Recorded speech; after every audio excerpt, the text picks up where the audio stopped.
दो अलग अलग पिता की संतान थे वानरराज बाली और सुग्रीव। फिर ये भाई कैसे हुए? हिंदू पुराणों के अनुसार ऋष्यमुख नाम का एक पर्वत हुआ करता था। इस पर्वत पर एक विशाल वानर रहता था जिसका नाम था ऋक्षराज। माना जाता है कि ऋष्यमुख पर्वत के नाम के पीछे का रहस्य इस वानर को पता था। ऋक्षराज ने बताया कि यह पर्वत वो जगह है जहां रावण के द्वारा सताए गए कई ऋषि एकत्रित होकर मौन धारण कर रावण के खिलाफ बैठे थे। कहा जाता है कि जब रावण उस पर्वत के रास्ते से विश्व विजय के लिए निकल रहा था तो उसकी नजर लाखों की संख्या में बैठे ऋषियों के झुंड की तरफ गई। तो रावण ने राक्षसों से पूछा कि ये सब यहाँ क्यों इकट्ठे हुए हैं।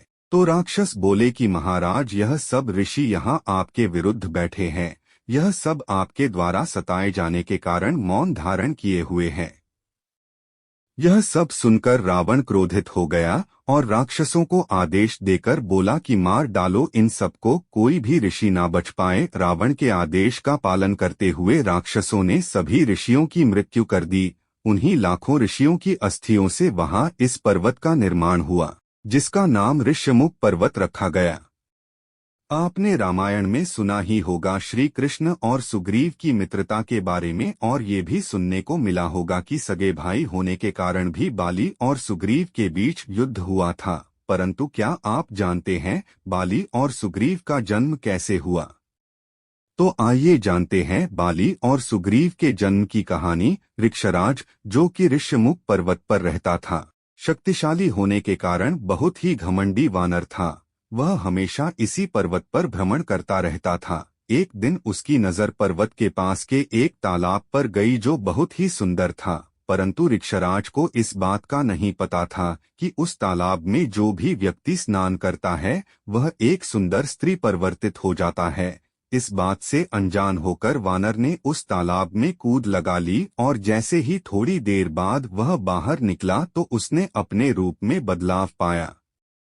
उसने देखा कि उसका रूप एक सुंदर नारी के रूप में परिवर्तित हो गया था। नारी रूप धारण करके उसे बहुत लज्जा महसूस हो रही थी, किंतु अब इसका कुछ निवारण नहीं था। उसी समय इंद्र वहां से गुजर रहे थे तो उनकी नजर ऋक्षराज के स्त्री रूप पर पड़ी। इतना सुंदर रूप देख वह आकर्षित हो गए और उनका तेज स्त्री के केशों पर गिरा, जिससे बाली का जन्म हुआ। कुछ समय बाद सूर्य की दृष्टि भी उस सुंदर स्त्री पर पड़ी और उनका तेज नारी की गर्दन पर गिरा, जिससे दूसरे पुत्र सुग्रीव की उत्पत्ति हुई। बाली और सुग्रीव दोनों सगे भाई थे। बाली यानी इंद्र का पुत्र बड़ा भाई था और सूर्य का पुत्र सुग्रीव छोटा भाई था। बालों पर तेज गिरने से बाली और ग्रीवा पर तेज गिरने से सुग्रीव नाम पड़ा। इन दोनों का पालन पोषण ऋक्षराज वानर के परिवर्तित हुए रूप यानी कि उस